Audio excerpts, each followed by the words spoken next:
चलो good morning everyone. देखो कल अपन ने मीजोमेरिक समझ लिया अच्छे से, ठीक है। कुछ थोड़ी बहुत छोटी मोटी चीज़ें छूट रही थी वो लिखवानी थी, ठीक है। तो वो मैंने लिख दिए और ये एक बार बता देता हूँ क्या है, ठीक है। अब ये तुम लोग देखो कॉन्जुगेटेड सिस्टम बताना क्या होता है। कॉन्जुगेटेड मतलब जो कंटिन्यू में ऑल्टरनेट में डबल बॉन्ड सिंगल बॉन्ड या कंटिन्यू में मान लो दो डबल बॉन्ड इधर है तो बीच में या तो प्लस होना चाहिए माइनस फ्री रेडिकल कुछ तो होना चाहिए, ठीक है। फॉर एग्जांपल अगर मैं ये बनाता हूँ तो ये कॉन्जुगेटेड में है क्या? नहीं है ना। अगर ये बॉन्ड यहाँ आता भी है तो कोई फर्क नहीं पड़ा ना, अगले रेजोनेंस में नहीं जा रहा, तो रेजोनेंस में नहीं जा रहा तो ये वाला कॉन्जुगेटेड में नहीं है। लेकिन अगर इसी पे मैं यहाँ बीच में प्लस चार्ज डाल दूँ, अब है ना कि ये यहाँ पे ऐसा फिर ये अगला वाला शिफ्ट तो होगा। तो अगर बीच में मतलब कंटिन्यू में होने चाहिए, कंटिन्यू का मतलब है ऑल्टरनेट में, ये समझ गए। या फिर अगर यही रिंग होती तो होता, ऐसी रिंग होती तो है। तो अगर ये चार्ज नहीं आ रहा है बीच में तो नॉट कॉन्जुगेटेड। चार्ज प्लस चाहे माइनस हो कुछ भी हो, कोई भी एक चार्ज अगर बीच में कनेक्ट करने के लिए आ रहा है इधर से इधर शिफ्ट होने में तो वो कॉन्जुगेटेड है। कॉन्जुगेटेड मतलब रेजोनेंस, ठीक है। तो एम इफेक्ट की पहली कंडीशन ही है कॉन्जुगेटेड सिस्टम या रेजोनेंस। अगर रेजोनेंस नहीं हो रहा होगा चार्ज का तो वो कॉन्जुगेटेड नहीं है। जैसे फॉर एग्जांपल अगर मैं ऐसा भी कुछ बनाता हूँ, ये अब क्या इसमें एम इफेक्ट लगेगा? नहीं, क्योंकि इसमें वो चार्ज रेजोनेंस में जा ही नहीं रहा है, तो यहाँ एम इफेक्ट लगने की तो बात ही नहीं आती है, ठीक है। चार्ज रेजोनेंस में जाएगा तभी एम इफेक्ट लगेगा, पहली लाइन लिख लेना, ठीक है। चार्ज रेजोनेंस में होगा तभी एम इफेक्ट, मार्जिन के ऊपर लिख लेना जगह नहीं बची तो। चार्ज रेजोनेंस में होगा, कहीं भी लिखो जहाँ जगह है, ठीक है, तभी क्या होगा एम इफेक्ट लगेगा। अब वो लीनियर में हो तो भी चलेगा, रिंग के अंदर हो तो भी चलेगा, लेकिन मोस्ट ऑफ द जो अपने को क्वेश्चन मिलते हैं एम इफेक्ट के वो रिंग वाले मिलते हैं। तो अपन बोलते हैं एम इफेक्ट कहाँ लगता है? रिंग में, ठीक है। अगर तुमको बोला जाए कि एम इफेक्ट कहाँ लगेगा तो क्या बोलूँगा मैं? मोस्टली एम इफेक्ट रिंग में ही लगता है ना। और लीनियर सिस्टम में भी लग सकता है, लेकिन कब? जब कॉन्जुगेशन में होगा वो चार्ज तब, वरना नहीं। क्लियर है? एम इफेक्ट हमेशा क्या, क्योंकि एम इफेक्ट अपन बोलते हैं ना ऑर्थो मेटापेरा ये, तो उससे एक मोस्ट ऑफ द सारे क्वेश्चन तुम्हारे डब्बे वाले ही आते हैं। तो अपन बोलते हैं कि एम इफेक्ट कहाँ में लगता है? रिंग वाले क्वेश्चंस में, और उसमें भी रेजोनेंस में होना चाहिए तभी। अगर रेजोनेंस में नहीं है तो वहाँ एम इफेक्ट कुछ नहीं लग रहा। क्लियर है? लेकिन लीनियर सिस्टम जैसे कहाँ गए, यही नीचे, ये ऐसे, यहाँ भी एम इफेक्ट लग सकता है, ठीक है। और यहाँ क्यों लग रहा है? क्योंकि ये रेजोनेंस में जा रहा है, समझ गया ना, इसीलिए लगता है बस। अब ये कॉन्जुगेटेड सिस्टम मतलब ऑल्टरनेट सिंगल डबल, और ऑल्टरनेट सिंगल डबल नहीं हो तो बीच में लोन पेयर प्लस माइनस कुछ चार्ज होना चाहिए, ठीक है। रेजोनेंस मतलब कॉन्जुगेशन, ये समझ गए। अब तुम यहाँ बताओ इन दो क्वेश्चन में किसमें कौन सा इफेक्ट लग रहा है और ज़्यादा कौन सा होगा। देखो पहले ये चार्जेस पढ़ लो। अच्छा, रेजोनेंस और मीजोमेरिक एक ही होता है, बस वो कंपाउंड कार्बन होगा तो रेजोनेंस बोल देते हैं। कार्बन के अलावा कोई सा भी फंक्शनल ग्रुप अगर होता है तो एम बोल देते हैं, ठीक है। तो plus R minus plus M minus R minus M एक ही बात है, अगर आर से भी कंफ्यूज करता है तो। एक ही चीज़ याद रखनी है, क्या? देखो आई इफेक्ट पढ़ा था इंडक्टिव, इंडक्टिव में प्लस आई माइनस आई, प्लस आई वाले सिर्फ अल्काइल ग्रुप थे ना, CH3 3 degree 2 degree 1 degree super 1 degree, वही सारे थे अल्काइल ग्रुप। प्लस आई मतलब इलेक्ट्रॉन देना, तो कौन सी चीज इलेक्ट्रॉन दे रही थी? CH3 वाले ही थे। एक बार पलटा के देखो, कॉपी पलटाओ और जहाँ इंडक्टिव लिखा था वहां भी लिखो। इंडक्टिव में जो हेडिंग लिखी थी ना प्लस आई वाली, अपन ने इंडक्टिव मिला नहीं मिला? मिल गया। वहां पे प्लस आई में लिखो अल्काइल ग्रुप, जहाँ प्लस आई की वो ऑर्डर लिखा है ना, प्लस आई का ऑर्डर लिखा है अपन ने इंडक्टिव में। इंडक्टिव में प्लस आई का जहाँ ऑर्डर लिखा है प्लस आई का, तो प्लस आई में लिखो अल्काइल ग्रुप और माइनस आई में लिख लो फंक्शनल ग्रुप। प्लस आई में क्या लिखोगे? अल्काइल ग्रुप, और माइनस आई में क्या लिखोगे? Functional group. तो मोस्ट ऑफ द देखो माइनस आई में सारे फंक्शनल ग्रुप ही है, एक बार वहाँ नज़र भी मार लो -i की जो ऑर्डर्स है, नहीं कॉपी नहीं है ना। सारे देखो -i में क्या है, फंक्शनल ग्रुप है, और सारे +i में देखो क्या है, CC वाले ही हैं वो, 3 2 1 सुपर 1 हाइड्रोजन ड्यूटेरियम सब वही है, ठीक है। और अगर डायरेक्टली किसी पे माइनस चार्ज आ रहा है तो वो पक्का +i होगा, डायरेक्टली माइनस आ रहा है तो एक्स्ट्रा है तो देगा ना, अब वो फंक्शनल पे हो कुछ भी हो। लेकिन डायरेक्ट अगर फंक्शनल है, जैसे ये बात अगर मैं पूछूं COOH क्या है और एक है COO-, तो इसके ऊपर डायरेक्ट माइनस आ रहा है तो पक्का इलेक्ट्रॉन देगा। तो इसका I पूछूं तो क्या होगा, +i, क्योंकि इलेक्ट्रॉन देना चाह रहा है। और मैंने क्या बोला, +i में मोस्टली क्या है, अल्काइल। लेकिन अगर कोई डायरेक्ट माइनस के साथ आ रहा है तो फिर वो कुछ भी हो, अल्काइल हो फंक्शनल हो, पक्का इलेक्ट्रॉन देगा। समझ में आया? किसी के ऊपर डायरेक्ट माइनस आ रहा है तो फिर नहीं देखूंगा मैं अल्काइल है फंक्शनल है, माइनस में मतलब इलेक्ट्रॉन देगा। किसी के ऊपर डायरेक्ट प्लस आ रहा है तो भी नहीं देखूंगा कि क्या है, फंक्शनल है क्या है, सीधा प्लस आ रहा है तो पक्का इलेक्ट्रॉन खींचेगा, कमी है। लेकिन अगर चार्ज नहीं है तो फिर ये सबसे बेस्ट तरीका है कि फंक्शनल ग्रुप कोई सा भी है तो वो खींचेगा, क्योंकि फंक्शनल ग्रुप सारे डबल बॉन्ड के साथ ही है अपने, ठीक है। और अल्काइल ग्रुप वो कल जो सिखाया था तुमको थोड़ा बहुत हाइपर कॉन्जुगेशन, उसके एच के डंडे ही चले जाते हैं सीधा, है ना। तो उसकी वजह से अल्काइल ग्रुप क्या है, +i, इलेक्ट्रॉन देता है। समझ में आया सभी को?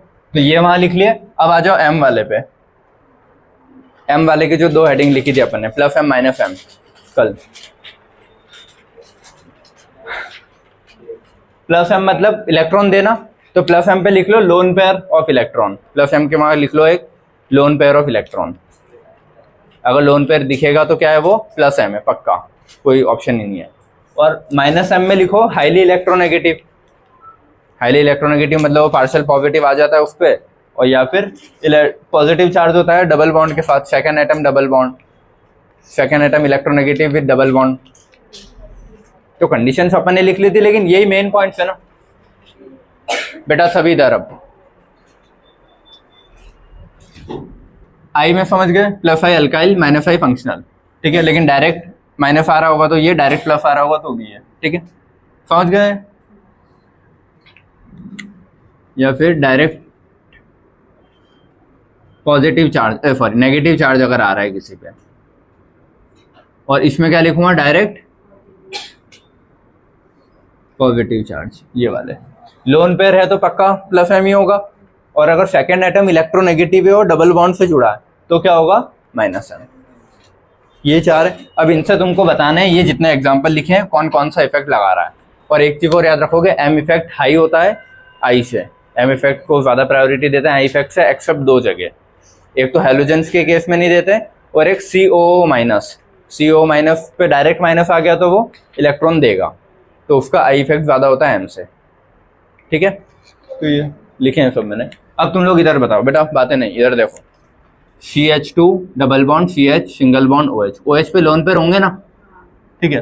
तो अभी ये, और हाँ पहले एटम से ही देखते हैं, पहले एटम पे अगर लोन पेयर है तो वो देगा, पहले एटम पे प्लस चार्ज है तो वो इलेक्ट्रॉन लेगा, दूसरे एटम से मेरे को कोई मतलब नहीं है।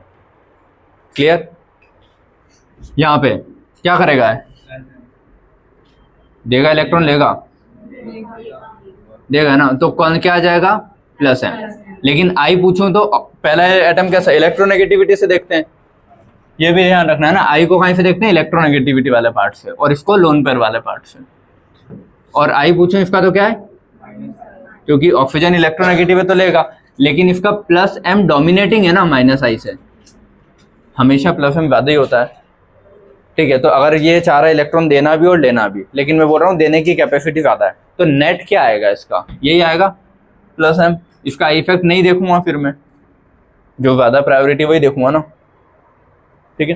तो ये वाला मैं नहीं देखूंगा, क्रॉस कर दूंगा। ये इसमें ये क्या करेगा, CHO है तो ये ऐसा होगा ना, C डबल बॉन्ड OH, तो पक्का इस पे माइनस और इस पे प्लस, प्लस अगर इस पे आता है तो ये क्या करेगा, M इफेक्ट की बात करूँ तो खींचेगा ना, मतलब -m। और अगर इसका I इफेक्ट की बात करूँ, I इफेक्ट की बात करूँ तो क्या करेगा, CHO फंक्शनल ग्रुप है, फंक्शनल ग्रुप पक्का इलेक्ट्रॉन खींचेंगे, ठीक है। तो फंक्शनल ग्रुप अगर है तो वो कौन सा है, I में आ जाता है।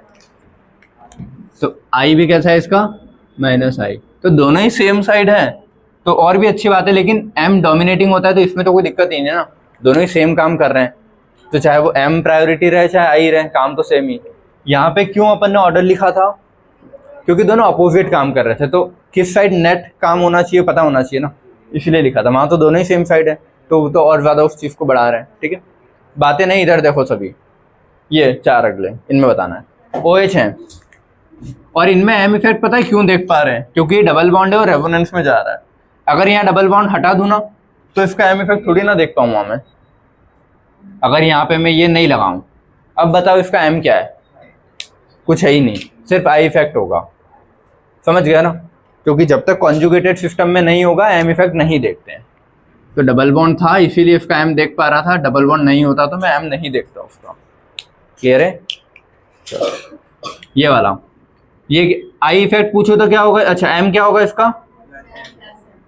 ठीक है, और ये लोन पेयर देगा ना तो प्लस M, और ऑक्सीजन इलेक्ट्रोनेगेटिव है तो माइनस I। तो लेकिन डोमिनेटिंग क्या होता है? ठीक है, अगला CN। CN में ट्रिपल बॉन्ड होते हैं ना, तो ये पक्का इस पे माइनस और इस पे क्या आ जाता है? प्लस। तो ये अगर इसका M इफेक्ट देखूं तो कैसा होगा? खींचेगा ना, तो माइनस M। और I इफेक्ट देखूं तो क्योंकि देखो वो है ना फंक्शनल ग्रुप है तो इलेक्ट्रॉन खींचेगा, तो I इफेक्ट से भी खींचेगा। और M में second electronegative with double bond triple bond कुछ भी, तो बॉन्ड उधर टूटता है तो इस पे प्लस आता है, तो उसकी वजह से दोनों ही क्या है? सेम साइड है। दोनों ही सेम साइड है तो मेरे को ऑर्डर लिखने की तो जरूरत ही नहीं है। ठीक है, NH2 इसका M पूछूंगा तो क्या है?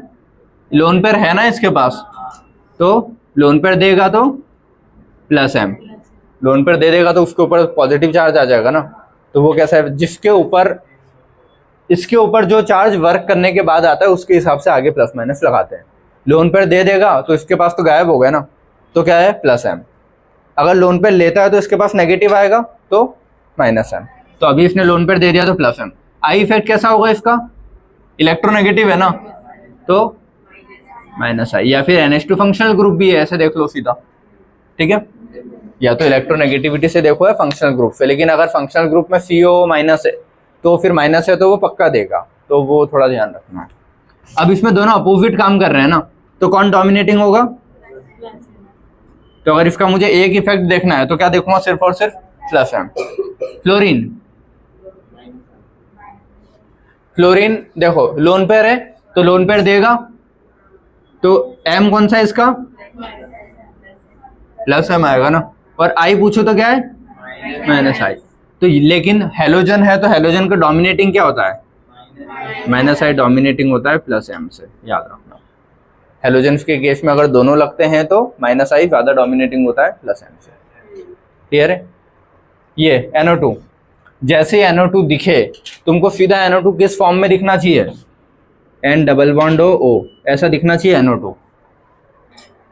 ठीक है, ऐसा है मतलब क्या है? ये माइनस और इस पे क्या आ जाएगा? प्लस।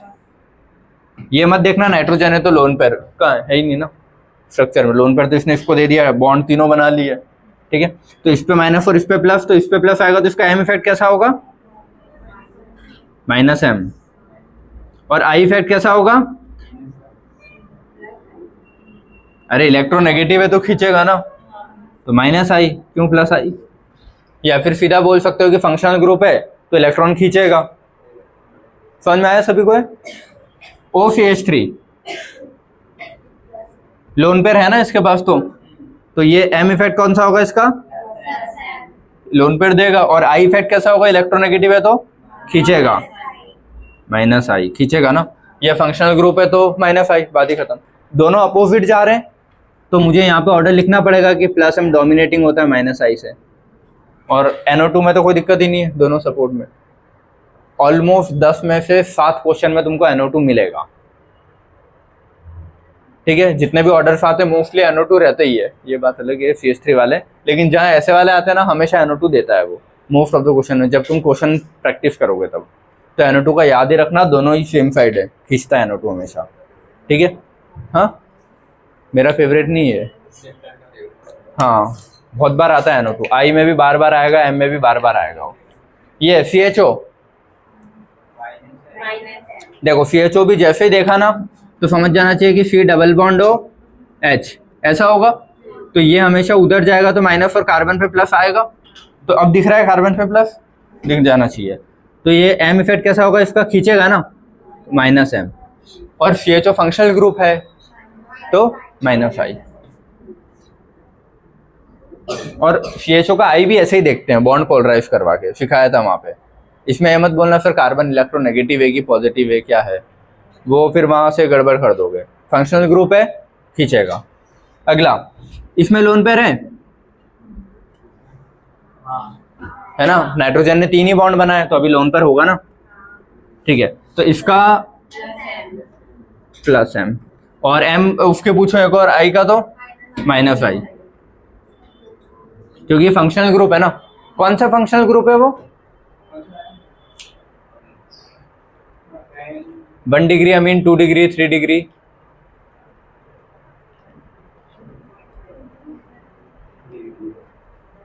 टू डिग्री अमीन है।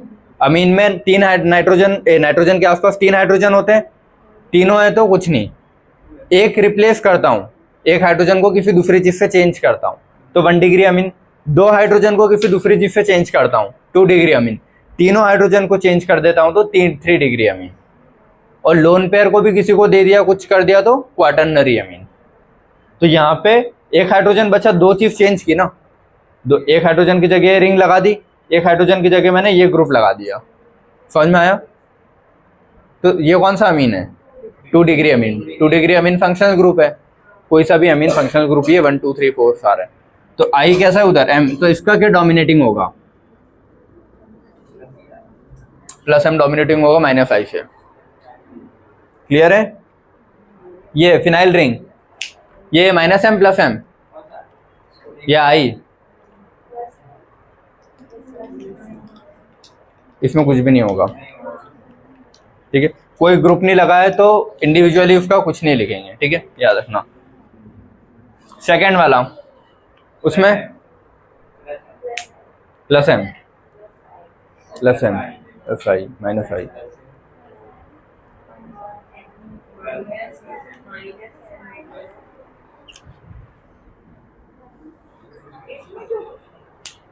देखो M इफेक्ट अगर इसका लगना है तो M अगर मान लो लोन पेयर ले भी रहा है, ठीक है, अगर ले रहा है, दे रहा, जो भी है, इसके तो 8 इलेक्ट्रॉन कंप्लीट है ना, जगह दिख रही है उसके पास कहीं,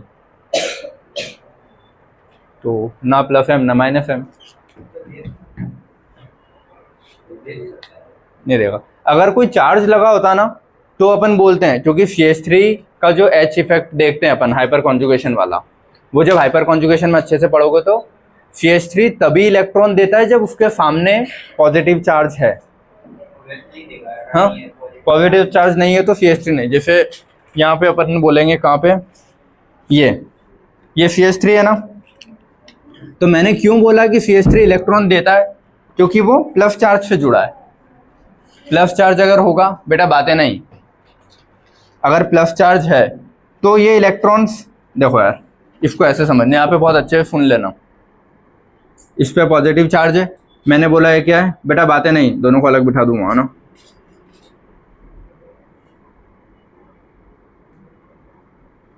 ये होता है, अच्छे से सुनना है चीज, ठीक है। क्यों, क्योंकि फिर ध्यान तुमको ये रहेगा कि CH3 हर जगह इलेक्ट्रॉन देता है। CH3 के पास एक्स्ट्रा इलेक्ट्रॉन तो नहीं है देने के लिए।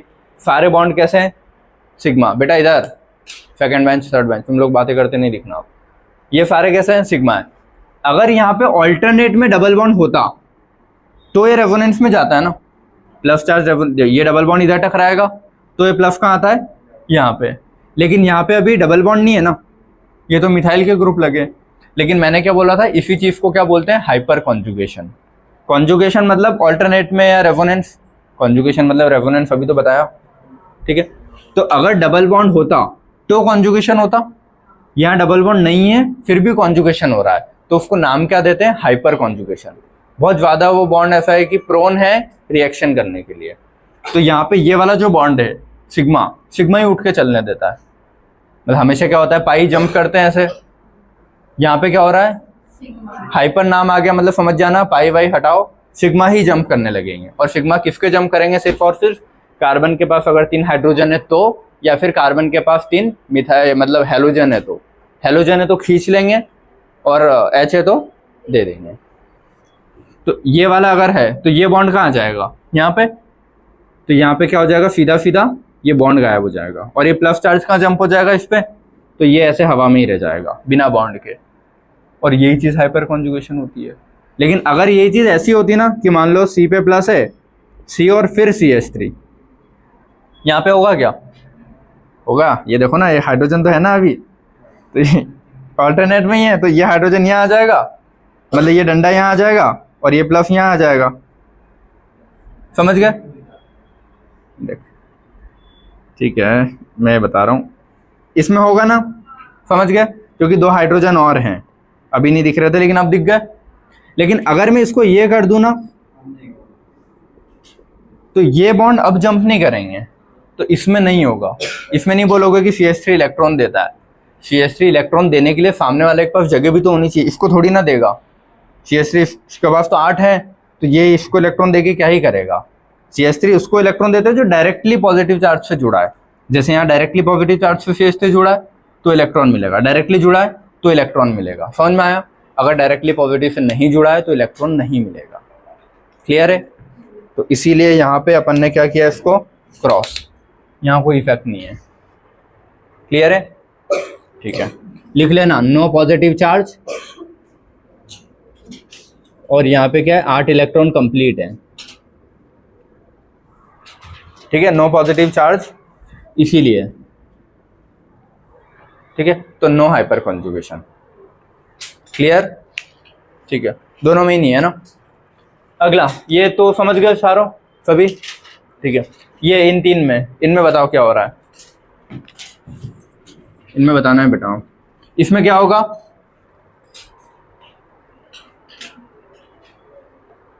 स्टार मार्क कर लेना दोनों क्वेश्चन को। इसमें क्या होगा,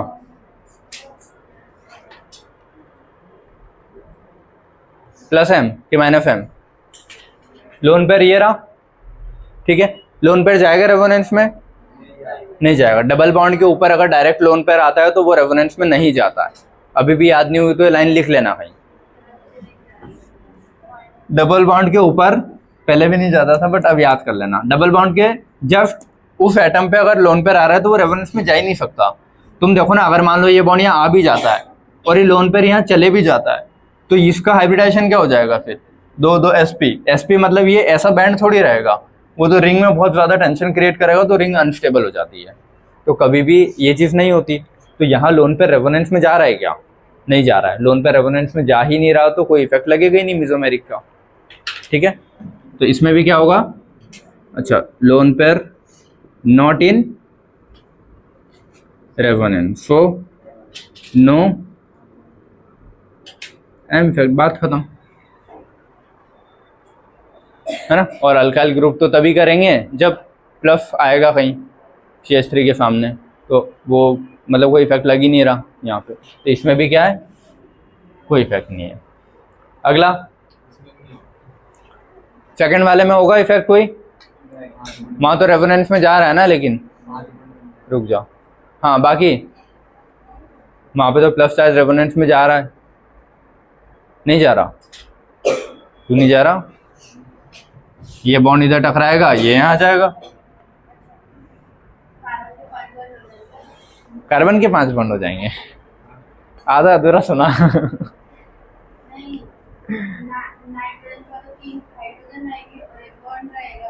4 है, चार्ज के साथ 4 है ना, अभी प्लस लगा है नाइट्रोजन के ऊपर और 4 बॉन्ड दिख रहे हैं। क्यों लगा ये क्वेश्चन, ये प्लस लगा है, 3 ये और 1 4 बॉन्ड अभी है, 4 बॉन्ड के साथ नाइट्रोजन पे प्लस रहता ही है, तो ये नॉर्मल चीज़ है। मैं बोल रहा हूँ इसमें अगर रेजोनेंस होता है तो ये बॉन्ड कहाँ आएगा, यहाँ पे, ये प्लस कहाँ जाएगा, यहाँ पे। बना के बताऊँ क्या, हाँ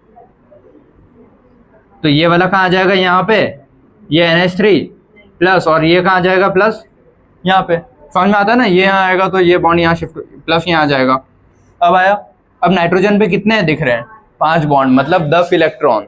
नाइट्रोजन के पास कैपेसिटी 8 इलेक्ट्रॉन की है और उसके पास D होता नहीं है, तो तो अभी ये 10 इलेक्ट्रॉन हो गए ना, नॉट पॉसिबल, मतलब नो रेजोनेंस, मतलब नो इफेक्ट, इसमें भी नहीं लगेगा। क्लियर है?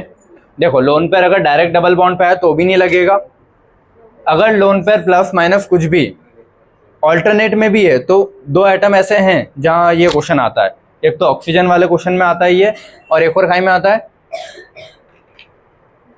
ऑक्सीजन का आएगा मैं बताऊंगा अभी, ठीक है, और एक नाइट्रोजन का। ये दो ही हैं जहां वो वैलेंस से कुछ ज़्यादा एग्जिट कर लेता है तो नहीं पॉसिबल होता है। क्लियर है? समझ में आए? थर्ड वाले में लगेगा क्या? कौन सा इफेक्ट है ना, लोन पेयर है, इधर भी रेफरेंस में जा सकता है, इधर भी जा सकता है, क्रॉस कॉन्जुगेशन याद आया, तो जा रहा है तो कौन सा इफेक्ट लगाएगा है, प्लस एम लोन पेयर देगा, बस बात ही खत्म। क्लियर है? और आई पूछूं तो इलेक्ट्रोनेगेटिविटी की वजह से खींचता है, लेकिन इसके पास क्या ही खींचेगा, 1 2 3 4 5 6, और हाइड्रोजन लगा है ना 7 8 पहले से ही है। हाइड्रोजन नहीं लिखूं कहीं मतलब समझ जाना लगा हुआ है, ठीक है। समझ में आना है क्या है तीनों? तो ये तीनों थोड़े ऐसे दिखते हैं एन एन वाले सेम सेम, तो कंफ्यूजन नहीं होना चाहिए, एन प्लस ये अगर रेजोनेंस हो रहा होगा तो एम इफेक्ट लगता है, वरना नहीं लगता, इतना याद रखना है तुमको। और यही सब अलग अलग चीजें क्वेश्चन में घूम फिर के आती है। आई लगेगा, जगह भी तो होनी चाहिए ना बेटा, आई इफेक्ट में देखेंगे ना। माइनस आई देखो, माइनस आई अपन ने कब बोला था, मैंने बोला कि चलो नाइट्रोजन इलेक्ट्रोनेगेटिव है, माइनस आई लगाना चाहिए, लेकिन जितने भी फंक्शनल ग्रुप है वो लगाते हैं, जैसे CHO COH, तो उनके ऊपर प्लस चार्ज आता है तब लगाते हैं ना वो, तो प्लस चार्ज मतलब जगह खाली है तो वो इलेक्ट्रॉन ले सकते हैं।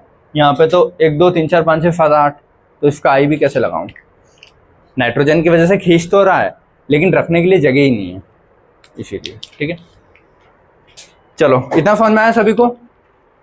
अब एक चीज और इधर सुनोगे, ये नोट कर लेना कहीं मार्जिन पे ऊपर आता है, ये हाइपर कॉन्जुगेशन में पढ़ ही लेंगे यार, रहने दो जैसी तुम्हारी। अब देखो एम इफेक्ट कहाँ कहाँ लगता है, चलो यही बता देता हूँ। ये एम इफेक्ट लगा रहा है मतलब इलेक्ट्रॉन दे रहा है, ये बॉन्ड यहाँ आएगा, लोन पेयर कहाँ आएगा यहाँ पे, तो यहाँ क्या हो जाएगा पार्शियल नेगेटिव। फिर ये बॉन्ड कहाँ आएगा यहाँ पे, तो लोन पेयर ये कहाँ आएगा पार्शियल नेगेटिव यहाँ पे। ये बॉन्ड कहाँ आएगा यहाँ पे, तो पार्शियल नेगेटिव कहाँ जाएगा यहाँ पे। फिर वापस से जब वो नेगेटिव पॉजिटिव क्रिएट होगा तो न्यूट्रल, क्योंकि जब लोन पेयर यहाँ आएगा तो इस पर पॉजिटिव भी तो क्रिएट होगा ना, एक पॉजिटिव भी क्रिएट होगा। फिर ये नेगेटिव वापस वहाँ जाता है तो प्लस माइनस वो न्यूट्रल जैसा है। तो ये तीन ऐसी जगह है ना जहाँ पे चार्ज घूम रहा है बार बार, तीन ही जगह। कौन कौन सी है, ऑर्थो और पैरा। समझ में आता है ना सभी को? अगर अभी भी नहीं आता हो तो मार्जिन के ऊपर लिख लेना। अगर इसमें मैं पूछूं ऑर्थो पैरा मेटा कौन है तो तुम नहीं बता पाओगे, क्योंकि ortho Meta para respective position होती है। अगर मैंने मान लो यहाँ पे कुछ लगाया CH3, तो ऑर्थो कौन हो गए ये, मेटा ये, पैरा ये। अगर मैंने वही चीज़ ऐसे की है कि यहाँ पे चलो यहाँ पे कुछ लगाया OH, कुछ भी मतलब कोई सा भी ग्रुप हो कुछ भी हो, तो ऑर्थो कौन हो जाएगा अब ये, अच्छा सॉरी ये जस्ट पास वाला कार्बन। मेटा कौन होगा ये, पैरा कौन होगा ये। तो एक सिंगल रिंग में मैं नहीं बता सकता ना कभी, समझ गए? रेस्पेक्टिव पोजीशन होती है। तो यहाँ पे मैं ऑर्थो कौन है ये, मेटा कौन है ये, पैरा कौन है ये। तो अगर इलेक्ट्रॉन दे भी रहा है तो इन तीन जगह बढ़ाता है ना बस, ऑर्थो और पैरा पे। ठीक है, तो इसको बोलते हैं ऑर्थो पैरा डायरेक्टिंग ग्रुप, पढ़ाया था। ठीक है, अब एक एम ऐसा देखेंगे जो खींच रहा है, खींचने वाला एम ये NO2 वाले में। बेटा इधर NO2 वाले में खींच रहा है ना, तो कहाँ से सबसे पहले देखो ये बॉन्ड आएगा यहाँ पे, क्योंकि NO2 पे प्लस चार्ज रहता है, याद है NO2 पे ये प्लस चार्ज। ठीक है, तो NO2 पे प्लस चार्ज है, तो ये बॉन्ड जब इधर आएगा तो प्लस चार्ज कहाँ आएगा यहाँ पे, तो पार्शियल पॉजिटिव। ये बॉन्ड यहाँ आएगा तो प्लस चार्ज कहाँ जाएगा, पार्शियल पॉजिटिव। ये बॉन्ड यहाँ आएगा तो प्लस चार्ज कहाँ आएगा, यहाँ पे पार्शियल पॉजिटिव। और जब वापस से ये यहाँ पे जो डबल बॉन्ड था वो इधर आएगा तो यहाँ आएगा तो वापस से प्लस ऊपर आ जाएगा, यहाँ प्लस आ जाएगा वापस से। समझ में आया क्या बोला है मैंने? और ये इस बॉन्ड के पोलराइजेशन की वजह से आया था ना, ये बॉन्ड इधर टूटेगा तो माइनस प्लस, वो प्लस पहले से नहीं था, मैंने अभी क्रिएट किया है। क्लियर? तो कहाँ कहाँ से इलेक्ट्रॉन कम हो रहे हैं? ऑर्थो और पैरा से, ठीक है। और इलेक्ट्रॉन बढ़े कहाँ? मेटा पे। तो इसको क्या बोलते हैं? इलेक्ट्रॉन बढ़ने के हिसाब से बोलते हैं, इसको बोलते हैं मेटा डायरेक्टिंग ग्रुप, ठीक है। तो माइनस एम वाले कैसे होते हैं? Meta directing group. Plus M वाले कैसे होते हैं? ऑर्थो पैरा डायरेक्टिंग ग्रुप, ठीक है। चलो, तो हमेशा रिएक्शंस जो मेटा की हो रही है कहाँ हो रही है? ऑर्थो और पैरा पे। मेटा पे कभी लग रही है क्या? नहीं, ठीक है। तो पहली चीज तुम क्या याद रखोगे? एम इफेक्ट कहाँ लगता है? सिर्फ और सिर्फ ऑर्थो और पैरा पे, मेटा पे नहीं लगता। सेकेंड चीज, ऑर्थो और पैरा पे एम इफेक्ट बराबर लगता है। अब बराबर क्यों लग रहा है ये देखो, इधर देखना, ठीक है।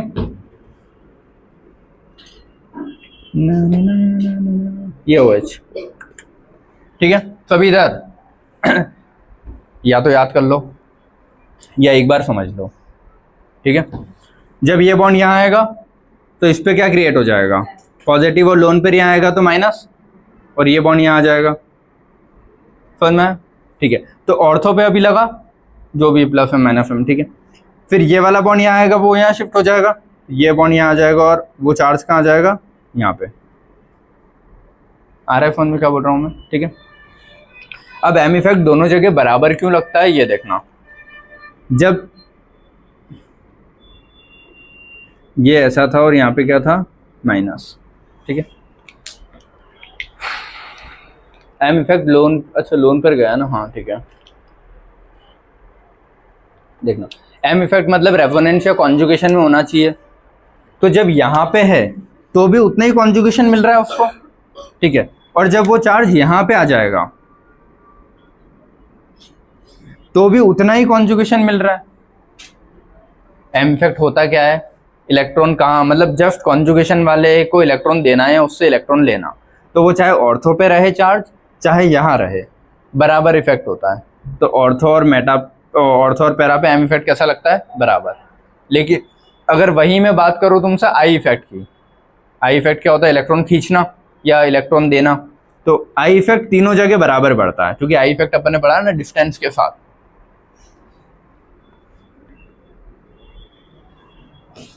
एम इफेक्ट किसकी वजह से होता है? Pi bond. आई इफेक्ट किसकी वजह से होता है? सिग्मा बॉन्ड, ठीक है। बेटा बात नहीं है ना। तो ये जो है, ये बॉन्ड ट्रांसफर हो रहे थे यहाँ पे, अभी यहाँ पे था ना चार्ज अपना, ठीक है। तो यहाँ पे अगर हम पूछे एम इफेक्ट कैसा लग रहा है? बराबर। यहाँ था तब भी बराबर। तो एम इफेक्ट पाई की वजह से होता है, तो पाई तो कहीं भी घूम के जा सकते हैं ना ऑल्टरनेट में, इसीलिए एम इफेक्ट दोनों जगह कैसा लगता है? बराबर। सिग्मा जा सकते हैं क्या कहीं घूम के? नहीं ना। तो अगर मान लो मैं OH की बात करूँ, तो OH अगर आई इफेक्ट लगा रहा है मतलब क्या है? खींचेगा। तो वो पहला जो बॉन्ड है उससे सबसे ज्यादा खींच रहेगा। समझ में आया? पहले बॉन्ड से सबसे ज्यादा खींचेगा, फिर अगले सिग्मा से ज्यादा खींचेगा, फिर तीसरे बॉन्ड से, और चौथे तक तो नहीं जाता, मतलब मैक्सिमम 3 कार्बन तक जाता है, 1, 2 और 3। चौथे तक नहीं है, बट अगर अपन ऐसा माने भी तो ये लिख लेना, ठीक है। यहाँ पे तो मान लेते हैं यार, अब क्या ही करें। 1, 2, 3 और चौथे कार्बन तक लास्ट, वरना 3 तक अपने इसमें लिखा है कि 3 तक मानते हैं। समझ में आया? तो इसके बाद पहला कार्बन कौन है? ये। तो ये बॉन्ड जाएगा सिग्मा उधर, तो उस पर क्या आएगा? पार्शियल नेगेटिव, और इस पे पार्शियल पॉजिटिव। फिर इस बॉन्ड से भी खींच सकता है ना, बॉन्ड पूरा के पूरा तो नहीं खिंचाएगा। सिग्मा कभी पूरा खिंचाता है क्या? नहीं। तो सिग्मा के सिर्फ इलेक्ट्रॉन खिंचाएंगे ना। तो यहाँ से भी फिर पार्शियल पॉजिटिव पॉजिटिव, थोड़ा और ज़्यादा, यहाँ और partial positive positive, partial positive positive का मतलब और छोटा छोटा होता जा रहा है वो, यहाँ और कम। समझ में आया? तो आई इफेक्ट डिस्टेंस के साथ, अंकित पानी का बोतल दे।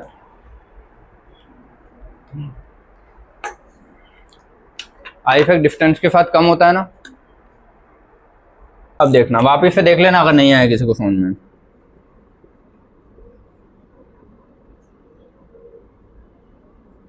कैसा है? ये ऑर्थो है, ठीक है। यहां पे एम इफेक्ट लगवाना है, तो लोन पेयर, सिंगल, डबल, तो ये यहाँ जाएगा और ये यहाँ जाएगा, ठीक है। तो यहाँ पे क्या आ जाएगा, पार्शियल नेगेटिव, और ये कहाँ जाएगा, यहाँ पे। तो अभी जो एम इफेक्ट लगा था, जस्ट ऑल्टरनेट पे लगता है ना एम इफेक्ट, दूर थोड़ी ना लगता है, एक कार्बन छोड़ के कभी नहीं लगेगा, ऑल्टरनेट पे होगा तभी लगेगा। तो यहाँ पे जो एम इफेक्ट लगा, अब मुझे इस चार्ज की वजह से इस पे देखना है एम इफेक्ट, तो ये बॉन्ड कहाँ जाएगा, यहाँ, और यहाँ पे क्या आ जाएगा, पार्शियल नेगेटिव। तो यहाँ भी उतना ही एम इफेक्ट लगा ना, क्योंकि जस्ट पास में था। अब इस चार्ज पे इसकी वजह से देखना है एम इफेक्ट, तो ये कहाँ जाएगा, यहाँ, चार्ज कहाँ जाएगा, यहाँ, इस पे भी उतना ही एम इफेक्ट लगा। तो एम इफेक्ट जस्ट ऑल्टरनेट वाले पे लगता है तो बराबर बराबर लग रहा है ना, यहाँ भी उतना ही लगा इसकी वजह से, यहाँ भी उतना ही लगा इसकी वजह से, और यहाँ भी उतना ही लगा इसकी वजह से। आया। लेकिन आई इफेक्ट किसकी वजह से लगता है, सिग्मा बॉन्ड की वजह से। अब मैं बोलूँ कि यहाँ पे और यहाँ पे, इन तीन जगह आई इफेक्ट बताओ, यहाँ पे और यहाँ पे। तो आई इफेक्ट में, आई इफेक्ट तो दूर दूर होते जा रहा है ना, ऑक्सीजन में ही रहेगा, ऑक्सीजन थोड़ी ना शिफ्ट हो रहा है, ना सिग्मा बॉन्ड शिफ्ट हो रहे हैं। तो जब ऑक्सीजन भी यही है, सिग्मा बॉन्ड भी यही है, कुछ शिफ्ट नहीं हो रहा है, तो दूर दूर होते जा रहे हैं ना। ऑर्थो थोड़ा पास में, ये और दूर, ये और दूर है, तो बहुत दूर हो गया। तो यहाँ से सिग्मा से इलेक्ट्रॉन खींचना बहुत मुश्किल है, यहाँ से थोड़ा और आसान, यहाँ से बहुत आसान। तो इसीलिए आई इफेक्ट डिस्टेंस के साथ साथ कम होता है, जितना पास में रहेगा उतने अच्छे से उस सिग्मा को खींच पाएगा। तो आई इफेक्ट डिस्टेंस के साथ कम होता है, यहाँ सबसे ज़्यादा, फिर यहाँ और कम, यहाँ और कम, ठीक है। लेकिन मेटा वाला यहाँ तो लगता ही नहीं है, सिर्फ यहाँ और यहाँ लगेगा, और बराबर लगेगा। क्यों बराबर लगेगा, क्योंकि वो पाई बॉन्ड तो घूम रहे हैं ना हमेशा, इसीलिए। आ गया। M effect work only at ortho and meta, सारे इधर देख लेना ना। M effect work only at ortho and para position, also effect is same, मतलब इफेक्ट लगता है ऑर्थो और पैरा पे और सेम ही लगता है। तो M effect at ortho is equal to M effect at para. Clear है। It is absent on meta position, तो एम इफेक्ट ऑन मेटा नहीं लगता, ये लिखा है मैंने, समझ गए। और क्यों बराबर लगता है, क्योंकि पाई बॉन्ड हमेशा घूमते रहते हैं, तो वो कहीं भी जाए बराबर इफेक्ट लगाएगा ना।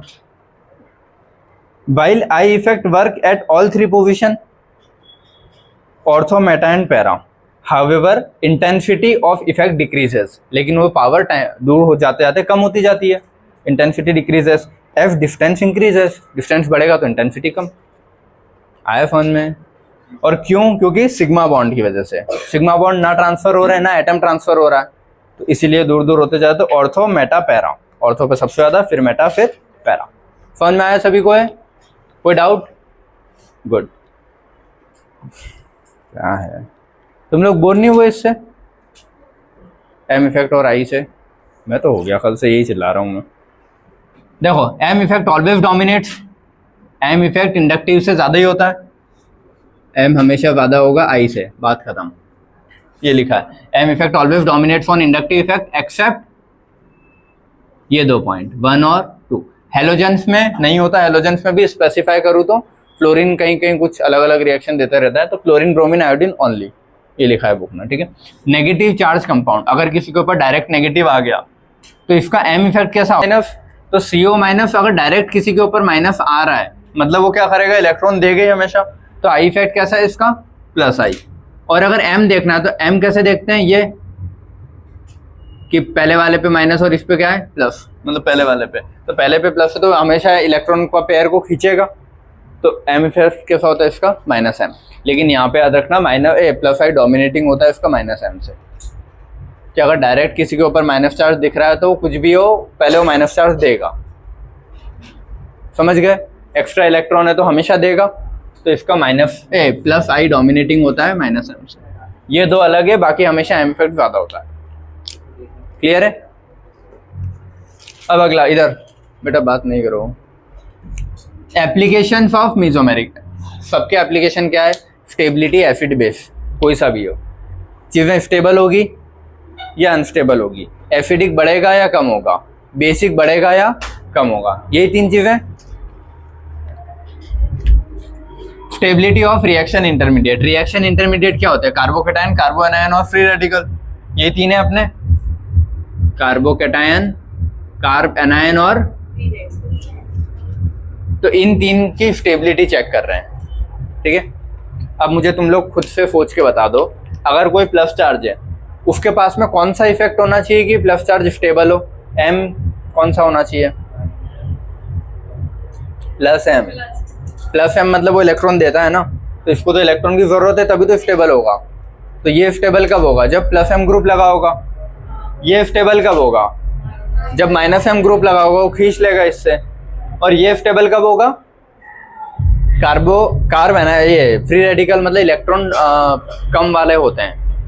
फ्री रेडिकल को कार्बोकेटाइन जैसे ही समझना हमेशा, क्योंकि फ्री रेडिकल में 7 इलेक्ट्रॉन होते हैं ना, तो इलेक्ट्रॉन डेफिशिएंट कंपाउंड है, बताया था, याद है? फ्री रेडिकल इलेक्ट्रॉन डेफिशिएंट है। इलेक्ट्रॉन डेफिशिएंट है तो वो इलेक्ट्रॉन को ज़रूरत है ना, तो जब उसको इलेक्ट्रॉन मिलेंगे तो वो स्टेबल होगा।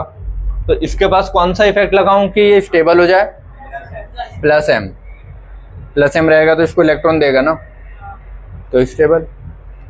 ठीक है, तुम बस इससे याद रखना इलेक्ट्रॉन देगा कि लेगा। ये plus m minus m plus i minus i ये आगे के इनके सिंबल बहुत कंफ्यूज करते हैं।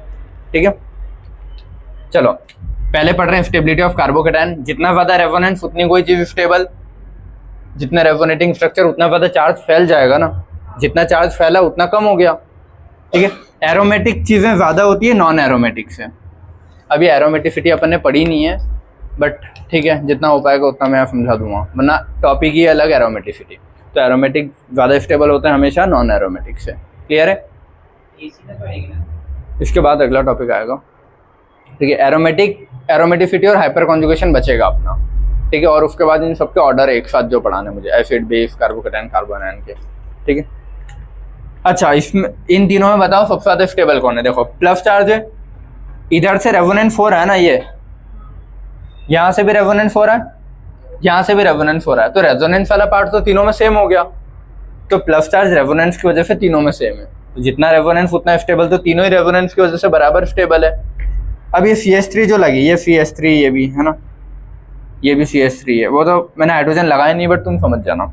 CH3 क्या करते हैं? इलेक्ट्रॉन देते हैं ना, ये अभी सिखाया था तुमको यहाँ पे कि जस्ट कार्बोकेटाइन के पास में CH3 लगा होगा तो वो हाइपर कॉन्जुगेशन से इलेक्ट्रॉन दे देता है। ठीक है, तो यहाँ पे कितने हैं? 3 ये और 3 ये, 6 हाइड्रोजन ऐसे ना जो इलेक्ट्रॉन दे सकते हैं, तो ये सबसे ज्यादा स्टेबल होगा। यहाँ पे कितने? सिर्फ 3 ही है ना, ये तो डायरेक्ट हाइड्रोजन लगा होगा एक जो भी होगा, तो डायरेक्ट हाइड्रोजन थोड़ी ना देता है, उससे जुड़ा कार्बन के हाइड्रोजन जाते हैं। समझ गया ना? यहाँ ये मत कर देना कि ये हाइड्रोजन डायरेक्ट इसको दे दिया, उससे जुड़े कार्बन के हाइड्रोजन। तो यहाँ पे कितने? 6 है ना, उसको बोलते हैं 6 अल्फा हाइड्रोजन, ऐसा बोलते हैं। डबल बॉन्ड जो भी तुम्हारा रेडिकल है उससे जुड़े कार्बन को क्या बोलते हैं? Alpha carbon. ठीक है, अल्फा कार्बन से जुड़ा हाइड्रोजन को बोलते हैं अल्फा हाइड्रोजन। तो 6 अल्फा हाइड्रोजन, यहाँ पे कितने? 3 अल्फा हाइड्रोजन, यहाँ कितने? 0 अल्फा हाइड्रोजन। तो ज़्यादा स्टेबल ये और फिर ये। समझ में आया? ये थोड़ा बहुत जब हाइपर कॉन्जुगेशन पढ़ेंगे तो ज़्यादा समझ में आएगा, और यही पढ़ाऊँ हाइपर कॉन्जुगेशन में भी। ठीक है, बस बड़े बड़े लिख दूँगा इनको। चलो ये इनका ऑर्डर बताएं। चलो इधर देखो, क्यों होगा?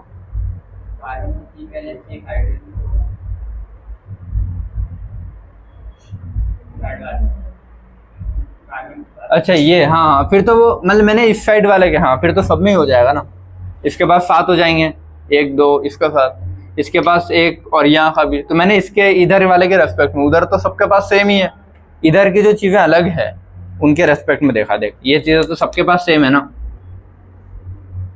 तो जब सबके पास है तो उस चीज़ को तो मानने का कोई मतलब ही नहीं है, जो अलग है उसको देखना है तुमको। ठीक है, ये रेजोनेंस में जाएगा, यहाँ रेजोनेंस में जाएगा और वापस रेजोनेंस में जाएगा, यहाँ रेजोनेंस में जाएगा वापस जाएगा और इधर वापस जाएगा। तो जितना ज़्यादा रेजोनेंस उतना स्टेबल कोई चीज़। तो ज़्यादा स्टेबल कौन है? ये और ये। समझ में आया सभी को? अब ये ऊपर वाला, यहाँ पे रेजोनेंस हो रहा है, हाँ यहाँ पे हो रहा है, हाँ यहाँ पे हो रहा है, नहीं, तो ये क्या हो गया? No resonance. इन दोनों में यस रेजोनेंस। ठीक है, रेजोनेंस हो रहा है, रेजोनेंस हो रहा है, तो सबसे कम तो वो हो जाएगा ना। देखो जितना रेजोनेंस उतना स्टेबल, तो जिसमें हो ही नहीं रहा है वो तो हटा दो। अब जिनमें हो रहा है उन दोनों में देखना है मेरे को। अब इन दोनों में कैसे चेक करूं? देखो और यहाँ भी एक ही रेजोनेंस हो रहा है, यहाँ भी एक ही रेजोनेंस हो रहा है, ये आगे थोड़ी ना जा पाएगा, कॉन्जुगेशन में नहीं है ना, तो आगे नहीं जा पाएगा, यहीं रुक जाएगा। समझ में आया? ठीक है। तो जब कभी ऐसा है, हाँ देखो प्लस चार्ज कहाँ लगा है, यहाँ, यहाँ और यहाँ, यहाँ पे तो रेजोनेंस में जा रहा है ना, तो रेजोनेंस वाला तो सबसे बेस्ट है। इसमें रेजोनेंस में है क्या कुछ? नहीं। इसमें है क्या? नहीं। तो रेजोनेंस वाला सबसे बेस्ट। उसके बाद ये दो देखने, प्लस चार्ज का लगा है यहाँ, यहाँ प्लस चार्ज का लगा है यहाँ, तो यहाँ पे तो एक ही हाइड्रोजन है ना जो यहाँ तक आ सकता है डायरेक्टली जंप करके, है ना, तो एक ही है, मतलब यहाँ पे ये, यहाँ पे इसके ये और मतलब 3 बॉन्ड ऐसे है ना, यहाँ के 2 हाइड्रोजन है, यहाँ के 2 और यहाँ के 3, 3 4 5 6 7 ऐसे हाइड्रोजन है जो जंप करके इधर अपने डंडे दे सकते हैं। तो ये प्लस चार्ज को जितने इलेक्ट्रॉन मिलेंगे उतना स्टेबल। यहाँ पे तो सिर्फ कितने मिल सकते हैं? एक ही मिल सकता है। समझ में आया ये? तो ये ज़्यादा स्टेबल होगा। और क्लियर है? प्लस चार्ज से डायरेक्टली जुड़ा CH3 हमेशा हाइपर कॉन्जुगेशन करता है, प्लस चार्ज से डायरेक्टली जुड़ा कार्बन हमेशा हाइपर कॉन्जुगेशन, तो वहाँ एक ही हो रहा है, यहाँ 3 4 5 6 7 हो रहे हैं। आया कुछ? ये अगला बेटा, पढ़ाई पे ध्यान दे लो तुम दोनों, है ना, अब नहीं दिखने चाहिए बात करते हुए। ये 5वां सोचा तुम लोगों ने? नहीं सोच पाए? हाँ देख, रेजोनेंस तो सब में बराबर उतना ही हो रहा है जो भी हो रहा है, तो रेजोनेंस वाली चीजें तो बराबर हो गई तीनों में, क्योंकि यहाँ तो घूम के ऐसा और घूम के ऐसा, वो हटा दे। अब NO2 क्या इफेक्ट डालता है? NO2 है ना एक्स्ट्रा वाला, समझ में आए? यहाँ पे NO2 देखो, NO2 इलेक्ट्रॉन को क्या करता है? प्लस चार्ज दिखता है NO2 के ऊपर सीधा, तो इलेक्ट्रॉन इसको क्या करेगा है? अरे मतलब NO2 कौन सा इफेक्ट डालता है? M में -M और I में -I, ठीक है। यहाँ पे NO2 कौन सा इफेक्ट डालता है? M में कोई सा भी नहीं, तो यहाँ M तो लगता ही नहीं है, बात ही खत्म। I इफेक्ट कैसा डालता है? -I ना, इलेक्ट्रोनेगेटिव है तो। अच्छा, यहाँ पे M इफेक्ट कौन सा डालता है? I इफेक्ट देखो, हमेशा मुझे पता है M इफेक्ट डोमिनेटिंग होता है, ठीक है। यहाँ तो M इफेक्ट लग ही नहीं रहा, इन दोनों में M इफेक्ट लग रहा है, तो पहले इन दोनों में से सिलेक्ट करूंगा मैं। दोनों बेटा इधर देखना, M इफेक्ट प्रायोरिटी होता है, इसमें तो लग ही नहीं रहा है, इन दोनों में है, तो जिन दोनों में है वहां से पहले मैंने सिलेक्ट किया। दोनों का M इफेक्ट यहाँ से लगाऊं चाहे यहाँ से लगाऊं, M इफेक्ट बराबर लगता है, तो जितने इलेक्ट्रॉन M की वजह से ये खींच रहा होगा उतने ये भी खींच सकता है ना, तो दोनों ने क्या किया? इसको अनस्टेबल किया। नहीं बढ़ेगी, कब बोला मैंने? नहीं, M इफेक्ट में इंटेंसिटी यही तो समझा रहा था कि सेम होती है,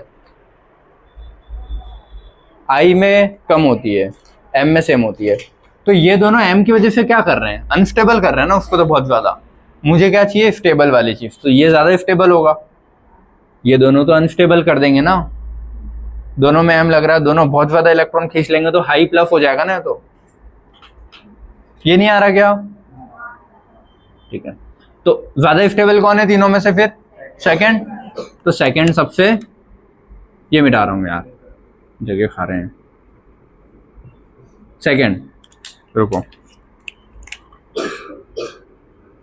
बात ही खत्म। सेकंड, अब क्या बचा? फर्स्ट और थर्ड, ठीक है। अब दोनों में M तो बराबर ही लग रहा है, अब I देखना है मुझे। यहाँ से ये इलेक्ट्रॉन खींच रहा है और ये यहाँ से खींच रहा है, दोनों में से ज़्यादा कौन खींचेगा? ये वाला ज़्यादा खींच लेगा ना, और ये कम खींच पाएगा, तो जो कम खींच पाएगा वो फिर भी थोड़ा स्टेबल है। ये बहुत ज़्यादा खींच लेगा तो हाई प्लस कर देगा, तो अनस्टेबल कर रहा है ना, तो और ज़्यादा। तो फिर क्या आएगा? फिर क्या आएगा? सेकंड तो आ गया ना, सेकंड थर्ड फर्स्ट।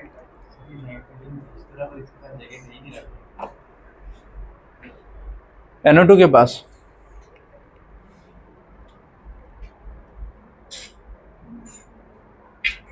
होगी ना,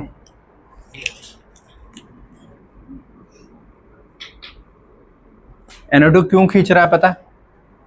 क्योंकि ये बॉन्ड इधर आ जाता है, तो उस पर माइनस और इस पर प्लस, ठीक है। 1 2 3 4, तो इस पर अभी इलेक्ट्रॉन कितने दिख रहे हैं, जो लोन पेयर की इधर देता है तो दोनों में काउंट करते हैं, तो 1 2 3 4 5 6 6 ही हैं और एक प्लस है, जो वो तो बॉन्ड उधर गया ना, समझ गए, जगह है उसके पास। ये समझ में आया सभी को? 2 3 1। अब बच्चे हैं तुम्हारे 5 क्वेश्चन और हैं, 4 5 6 6 क्वेश्चन और हैं, ठीक है। फिर एसिड बेस का यहाँ नहीं पढ़ाऊंगा मैं, वो अलग से पढ़ाऊंगा, फिर छुट्टी। 6 क्वेश्चन और फिर छुट्टी, ठीक है। क्लियर है सभी को यहाँ तक ये?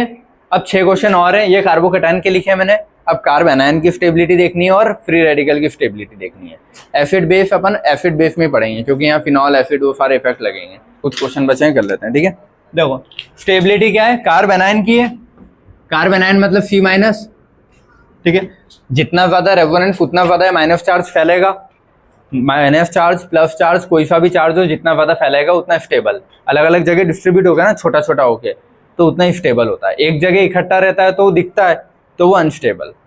तो जितना ज्यादा रेजोनेंस उतना ज्यादा स्टेबल, कोई भी चीज में जितना रेजोनेंस उतनी स्टेबल, ठीक है। बोला करो हाँ ना, कुछ मुर्दों जैसे बैठे रहते हो।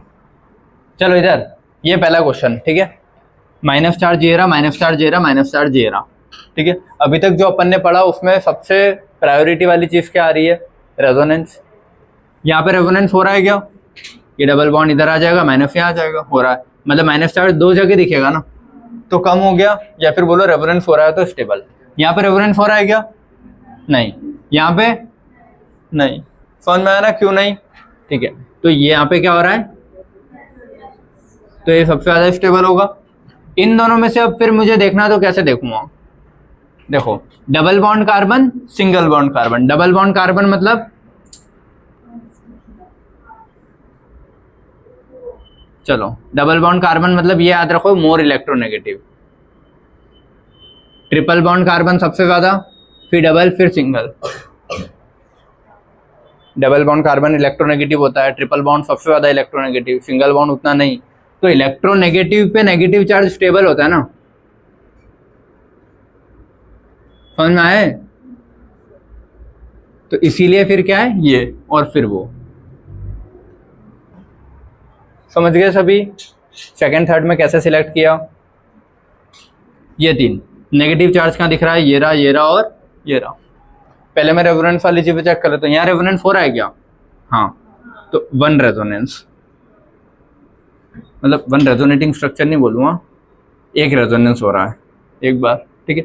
इसमें ये इधर भी जा सकता है, इधर भी जा सकता है, तो यहाँ पे 2 बार रेजोनेंस हो रहा है, या दोनों साइड जा सकता है, तो वो ज्यादा फैल सकता है ना उधर इधर। 2 ऑप्शन है, ये एक ही साइड है, ठीक है।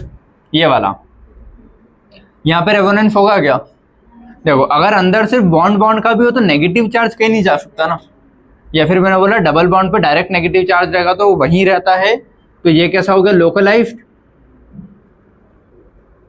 ये दोनों डीलोकलाइज्ड है ना, तो ये लोकलाइज्ड हो गया, मतलब वहीं रहेगा। अगर मान लो अंदर बॉन्ड घूम भी रहे तो ये कहीं नहीं गया ना, तो यहाँ पे ये ऐसा कुछ हो नहीं रहा, तो सबसे ज्यादा नेगेटिव चार्ज कहाँ दिखेगा मुझे, इस पे, ठीक है। तो वो अनस्टेबल है।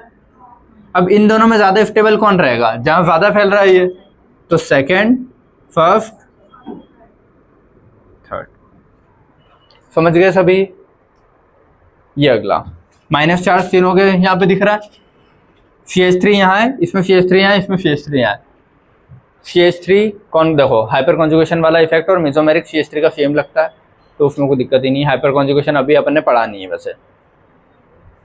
इधर सुनो सभी, हाइपर कॉन्जुगेशन और मेसोमेरिक सेम है CH3 के लिए।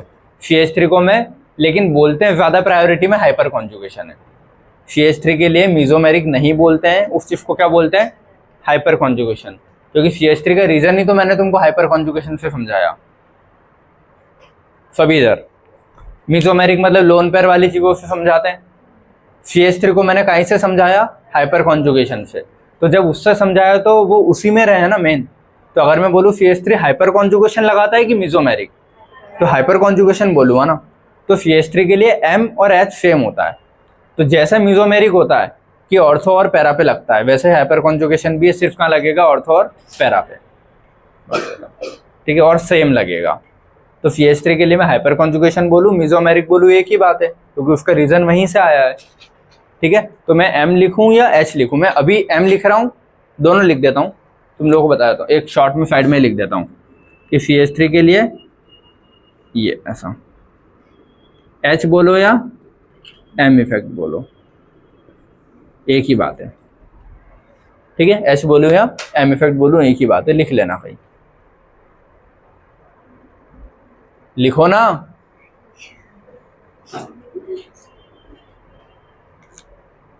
चलो, तो दो इफेक्ट पड़े, I और M।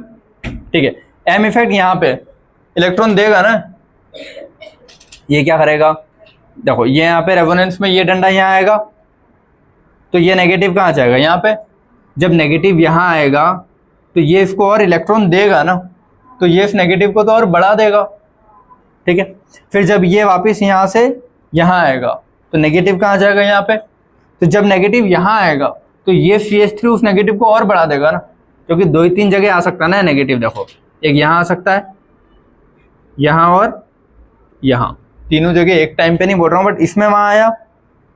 फिर जब अगला बॉन्ड शिफ्ट होगा तो यहाँ पे आता है ना सीधा, इसका मतलब मैं सीधा यहाँ बना दूँ डायरेक्ट एक, वो रेजोनेटिंग स्ट्रक्चर ये नहीं है लेकिन चेंज होगा, क्योंकि ये बॉन्ड यहाँ चला गया होगा, ये आया है ना यहाँ पे, ये आया है यहाँ पे, और ये कहाँ आया है यहाँ पे। तो यहाँ पे ये CH3 इसको M इफेक्ट से क्या कर रहा है, बढ़ा रहा है। या तो M इफेक्ट बोलूँ या H इफेक्ट बोलूँ, एक ही बात है। तो CH3 इसको क्या कर रहा है, और ये भी CH3 इसको क्या कर रहा है, बढ़ा रहा है। कौन से इफेक्ट से, इसके ऊपर तो कमी हो जाएगी ना, क्योंकि वो बॉन्ड इधर आ गया, तो इसके ऊपर कौन सा चार्ज डालूँ मैं, +M बोलूँ कि -M, +M। यहाँ भी क्या है, यहाँ पे तो M लगता ही नहीं है। अब I इफेक्ट की बात कर ले, I इफेक्ट में CH3 क्या करता है, इलेक्ट्रॉन देता है ना। CH3 सारे अल्काइल ग्रुप सारे क्या करते हैं, +I, इलेक्ट्रॉन देते हैं। तो I इफेक्ट अगर इसका देखना है मुझे, तो इलेक्ट्रॉन देगा, ये भी इलेक्ट्रॉन देगा, तो I इफेक्ट इसमें भी लगेगा, इसमें भी और इसमें भी। लेकिन I इफेक्ट डिस्टेंस के साथ कम होता है। तो देखो ये दोनों सबसे ज़्यादा इलेक्ट्रॉन बढ़ा पाएंगे ना, क्योंकि M और H डोमिनेटिंग होते हैं। तो ये इलेक्ट्रॉन बढ़ा रहे हैं, मतलब अनस्टेबल कर रहे हैं ना। इसमें M नहीं लग रहा, मतलब इसमें ठीक है, उसके कंपेयर में तो कम ही रहेगा ना। तो ये स्टेबल, तो सबसे ज़्यादा स्टेबल कौन दिख रहा है फिर, सेकेंड।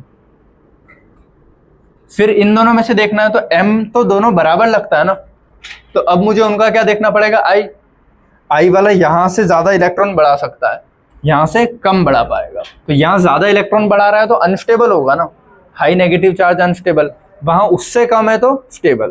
तो ये 3 और, समझ में आया सभी को विद रीजनिंग। ऐसे ही करना है तुम लोगों को भी ये, ठीक है। कैटायन में जब देखे थे, देखो कॉपी करना होगा तो तुम लोग क्या बोलोगे, वहाँ भी सेम क्वेश्चन दिया था मैंने, यहाँ भी सेम क्वेश्चन दिया है, तो सेम ऑर्डर चिपका दोगे। है ऐसे कोई, मेरे को पता है देख लो जो हंस रहा है ठीक है, लेकिन इफेक्ट अलग होगा। यहाँ क्या चार्ज है, माइनस चार्ज है, वहाँ क्या चार्ज थे, प्लस चार्ज। NO2 कौन सा इफेक्ट डालता है, इलेक्ट्रॉन खींचने का कि देने का, खींचने का, दोनों से, I और M दोनों से। तो अगर ऊपर नेगेटिव चार्ज है तो इलेक्ट्रॉन खींचेगा तो उसको स्टेबल कर रहा है, अगर ऊपर पॉजिटिव चार्ज है तो NO2 उसमें से भी खींचेगा तो उसको अनस्टेबल कर रहा है ना। तो पॉजिटिव के केस में NO2 अनस्टेबल कर रहा है, लेकिन नेगेटिव के केस में NO2 स्टेबल कर रहा है। तो तुमको इफेक्ट के हिसाब से देखना है। तीनों पे माइनस चार्ज, यहाँ पे M इफेक्ट अगर लगाऊं तो ये क्या है, -M, और ये भी क्या कर रहा है, -M, ठीक है। और I तो तीनों के ही है ना माइनस में, तो तीनों के -I सेम साइड है ना, -I और -I। तो अब ये दो इफेक्ट ऐसे हैं जहां M लग रहा है, तो M इफेक्ट क्या करता है, इलेक्ट्रॉन को खींच रहा है। तो दोनों से इलेक्ट्रॉन खिंचा रहे हैं, तो दोनों ने अनस्टेबल किया बराबर तरीके से। अब M की वजह से अगर दोनों बराबर स्टेबल हो रहे तो I की वजह से देख लेता हूं मैं, जो पास में वो ज्यादा खींच लेगा ना, तो ये ज्यादा माइनस को कम कर पा रहा है वहां से, तो सबसे ज्यादा स्टेबल कौन होगा, फर्स्ट। फिर कौन होगा, थर्ड, और फिर सेकेंड। सबको समझ में आया, ठीक है, गुड। अब ये और भी क्वेश्चन करेंगे अपन, लेकिन कब, जब सारे इफेक्ट पढ़ेंगे तब, क्योंकि और भी इफेक्ट इसमें फिर लगाने हैं मुझे, ठीक है। तो अभी लिमिटेड अभी इतने ही रखते हैं, फिर बाद में जब बहुत सारे करेंगे अपन बाद में, ठीक, जब टाइम मिलेगा। Stability of free radical. Free radical मतलब क्या है, उसमें कम इलेक्ट्रॉन है ना, इलेक्ट्रॉन डेफिशिएंट है। तो ये चीज़ याद रखना, फ्री रेडिकल क्या है, इलेक्ट्रॉन डेफिशिएंट। तो इलेक्ट्रॉन डेफिशिएंट कार्बोकेटाइन ही होता है ना, तो फ्री रेडिकल को कार्बोकेटाइन जैसे ट्रीट करना। फ्री रेडिकल मतलब ये डॉट, तो तुम क्या मानोगे, वो डॉट क्या है, प्लस है, ऐसा बना लो वहां सिंबल, याद रहेगा कि फ्री रेडिकल मतलब कार्बोकेटाइन। समझ गए? जैसे अरे वो कभी भी कोई चीज टारगेट करके शूट करते हैं तो प्लस भी बना आता है और सेंटर में गोला भी आता है ना, तो फ्री रेडिकल और कार्बोकेटाइन एक ही बात है, ये समझ लो ऑर्डर्स के पर्सपेक्टिव से देखूं तो, क्योंकि दोनों इलेक्ट्रॉन डेफिशिएंट है। अगर ऊपर फ्री रेडिकल लगा है, या फिर क्या बोल रहा हूं मैं, कार्बोकेटाइन लगा है, मतलब इलेक्ट्रॉन डेफिशिएंट है, कमी है। तो अगर ऐसा ग्रुप लगा रहा हूं जो इलेक्ट्रॉन दे सकता है, तो वो दोनों को स्टेबल कर रहा है ना। अगर ऐसा ग्रुप लगा रहा हूं जो इनसे इलेक्ट्रॉन खींच लेगा, तो दोनों को अनस्टेबल कर रहा है। तो स्टेबिलिटी और इन सब ऑर्डर्स में अपन क्या करते हैं, दोनों को सेम मानते हैं। तो ये नहीं सोचना कि डॉट है मतलब एक्स्ट्रा इलेक्ट्रॉन है, ये गलती मत करना। समझ गए? चलो, ये 3 है, ये 3 नहीं, बहुत सारे हैं, ये तो 2 एग्जांपल लिखे ना, देखो 1 2, ठीक है। देखो इन तीनों में डॉट इस पे भी है, इस पे भी, इस पे भी, तो मैं मान लूँ कि तीनों ही प्लस है, मतलब तीनों इलेक्ट्रॉन डेफिशिएंट है। यहाँ पे इलेक्ट्रॉन डेफिशिएंट और रेजोनेंस हो रहा है, तो दोनों जगह बटेगा ना। तो इसमें क्या हो रहा है, रेजोनेंस। इसमें हो रहा है क्या, नहीं, इसमें हो रहा है। अच्छा इसमें, हाँ एक चीज और, ये एक डंडा और छूट गया इधर, है ना, वो लगा देना, ठीक है। इसमें रेजोनेंस हो रहा है क्या, देखो इसमें एक साइड हो रहा है, मतलब ये वैसे इस साइड बॉन्ड टूटेगा, लेकिन इस साइड टूटेगा यहाँ प्लस, अच्छा सॉरी इधर आएगा ये तो फ्री रेडिकल वाला है ना, डॉट डॉट होंगे इसमें तो, ठीक है। ये इसमें इधर भी और इधर भी, तो यहाँ 2 रेजोनेंस हो रहे हैं ना, ठीक है। तो थर्ड सबसे ज्यादा स्टेबल, फिर फर्स्ट, और ये इलेक्ट्रॉन नेगेटिव पे पॉजिटिव है, तो वो तो और अनस्टेबल कर रहा है ना। इलेक्ट्रॉन नेगेटिव पे इलेक्ट्रॉन डेफिशिएंट चीज तो और अनस्टेबल, तो वो सबसे कहीं में रहेगा, लास्ट में। ये समझ में आया? अब ये एक ऑर्डर है, याद ही रखना है, लेकिन फिर भी एक बार देख लेते हैं, ठीक है। फ्री रेडिकल और C6H5, इसका मतलब क्या है पता है, ये ऐसा बना देता हूँ। इसका मतलब है कि 3 फिनाइल की रिंग लगी है उसके पास, ये